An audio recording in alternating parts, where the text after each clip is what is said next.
नागपूर हे म्हणजे विदर्भ हा एमपीचा म्हणजे एमपीची बॉर्डर आहे.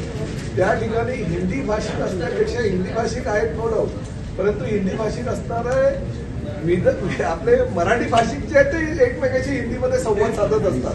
त्यामुळे त्या ठिकाणी आम्ही जे प्रशिक्षण वर्ग किंवा आम्ही हे अभियान राबवलं ते फक्त रिक्षा टॅक्सी चालकांसाठी होतं, सर्वसामान्य जनतेसाठी नाही.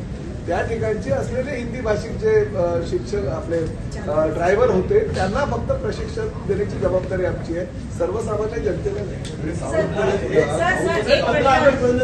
अभियान आहे हो, त्यानंतर जे लोक येतील त्याच्यावर काय करणार? अजून काही त्या बाबतीतला निर्णय घेतला नाही. पण ट्रान्सपोर्ट डिपार्टमेंट काय फक्त मराठी भाषा शिकवण्यासाठी नाही, आम्हालाही आमचे बाकीचे कामं आहेत ना.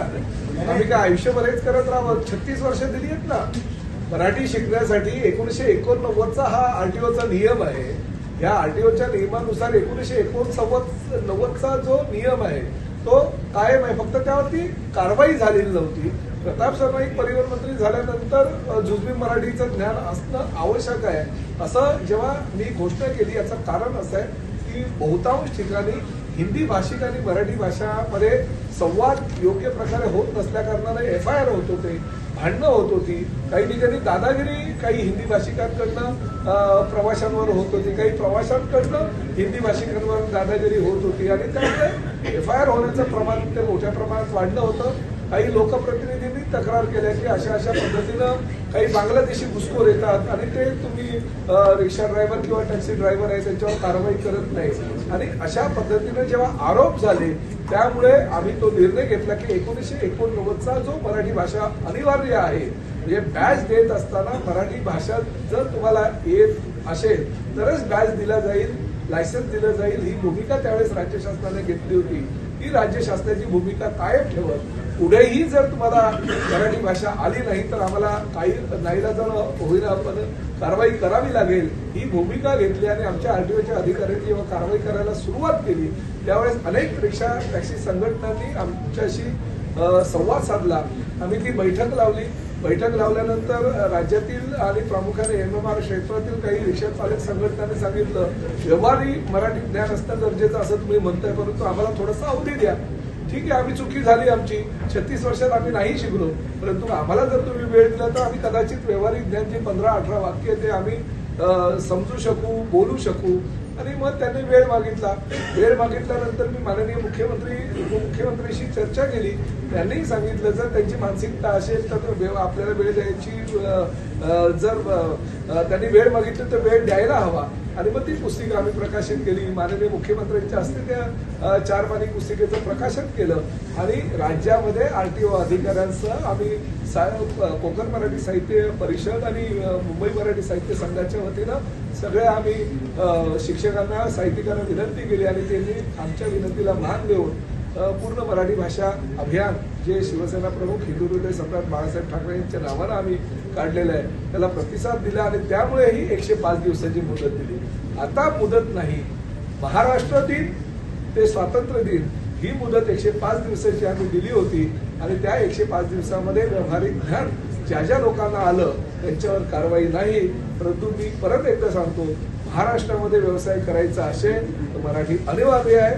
महाराष्ट्रामध्ये जर व्यवसाय तुम्हाला करायचा असेल तर मराठीचं ज्ञान तुम्हाला जे जुजवी ज्ञान आहे ते येणं आवश्यक आहे. त्यामुळे आता मुदत नाही, जी मुदत होती ती 1 मे ते 15 ऑगस्ट. 15 ऑगस्टला मुदत संपल्यानंतर 17 तारखेला समारोपाचा कार्यक्रम झाल्यानंतर आरटीओच्या अधिकाऱ्यांना कारवाई करावी लागेल आणि ही कारवाई अटळ आहे. भाजपमधील नेते जे कायद्यामध्ये जे काही लिहिलेलं आहे, कायद्यामध्ये जी कारवाई मराठी भाषा जर आली नाही तर करणं गरजेचं असं लिहिलेलं आहे. कायद्याच्या कक्षेमध्ये राहूनच कारवाई होईल. महाराष्ट्रामध्ये व्यवसाय करायचा असेल तर 100% मराठी अनिवार्य आहे. जुजबी ज्ञान हे यायलाच हवं, तेवढं मराठी तुम्हाला शिकायलाच हवं आणि त्यासाठी ही जबाबदारी आमची नाहीये. परंतु आम्ही मानवतावादी दृष्टिकोनातून हिंदी भाषिक जे आहेत ते आमच्याकडे जर ड्रायव्हर म्हणून काम करत असतात तर त्यांना कुठेतरी मराठीचं ज्ञान यावं यासाठी ही जबाबदारी राज्य शासनाने उचलली होती. ती आमची जबाबदारी नाहीये, पण मानवतेच्या दृष्टिकोनातून आम्ही ती जबाबदारी स्वीकारलेली आहे आणि त्या पद्धतीने आम्ही मराठी शिकवतोय. पण काही आरोप आमच्यावर झाले. हिंदी भाषिक ड्रायव्हर लोकांना तुम्ही त्यांच्या राज्यामध्ये परत पाठवता, परप्रांतीयांवर तुमचा रोष आहे. हे जेव्हा आमच्यावर आरोप झाले तेव्हा आम्ही ही भूमिका घेतली की फक्त आम्ही हा महाराष्ट्र सुजलाम सुफलाम करत असताना महाराष्ट्रावर आणि मराठी मातीवर आणि मराठी भाषेवर प्रेम तुमचं असावं यासाठी आम्ही ही भूमिका घेतली.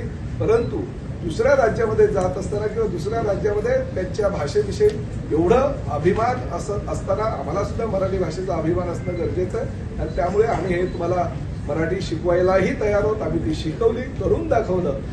परंतु शेवटी तुम्ही जर उद्दामपणा कराल, तुम्ही जर मुजोरी कराल की नाही तुम्ही हे केलं ठीक आहे परंतु आम्ही मराठी शिकणार नाही, बिलकुल चालणार नाही, कारवाई अटळ आहे. प्रवाशांच्या तक्रारीवरती होणार नाही. आरटीओचे अधिकारी चौकशी करतील आणि आरटीओच्या अधिकाऱ्यांनाच ते कारवाईचे अधिकार. की मराठी अमराठी लोक आपल्या महाराष्ट्र राज्यामध्ये मोठ्या प्रमाणावर आहेत आणि त्यांना अशा प्रकारचं आपल्या विभागाकडून परमिट्स वगैरे देण्यात आलेले आहेत. तेव्हा साहेबांनी ती गोष्ट खूप लागली माननीय परिवहन मंत्री यांना आणि त्याच मीटिंग मध्ये त्यांनी निर्णय घेतला की ह्या लोकांना आपल्याला मराठी शिकवायची आहे आणि त्यानंतर सर्व धडाडीने कामाला लागले.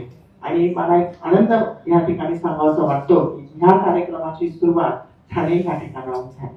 जेव्हा प्रदीप ढवळ सर मला भेटायला आले आणि त्यांनी सांगितलं की मॅडम आपल्याला असं असं करायचं आहे आणि आपला पहिला कार्यक्रम ह्या ठिकाणी होणार आहे, तर त्यावेळेस मी त्यांना आवर्जून सांगितलं की त्या कार्यक्रमाचं उद्घाटन ठाणे ह्या ठिकाणाहूनच होईल आणि त्या कार्यक्रमाला मी स्वतः उपस्थित राहील. त्यानंतर आमचं सर्वात पहिलं केंद्र स्वामी समर्थ ह्या ठिकाणी चालू झालं आणि त्या ठिकाणी आम्ही कार्यक्रमाला गेली. त्यावेळेस फक्त केवळ अमराठी ड्रायव्हर लोकांची संख्या केवळ 8 ते 10 होती आणि रजिस्ट्रेशन चालू होतं. तेव्हा मला शंका आली की बापरे MMR मध्ये तर 30-3 साला तर 1.5-2 लाख मराठी ड्रायव्हर असण्याची शक्यता नाकारता येत नाही आणि सुरुवात मात्र 8 आणि 10 ड्रायव्हर्स लोकांपासून होणार आहे. तर आपल्याला फार मोठा डोंगर चढायचा आहे आणि हा कसा चढला नाही याच्यात मला त्यावेळेस शंका आली. पण आज तो कार्यक्रम 17 तारखेला पूर्ण होतोय आणि लाखाच्या वर आपण अमराठी भाषिक लोकांना मराठी भाषा शिकवून तयार केलेला आहे. त्याच्यापेक्षा आनंद आज मला ह्या ठिकाणी वाटत नाही.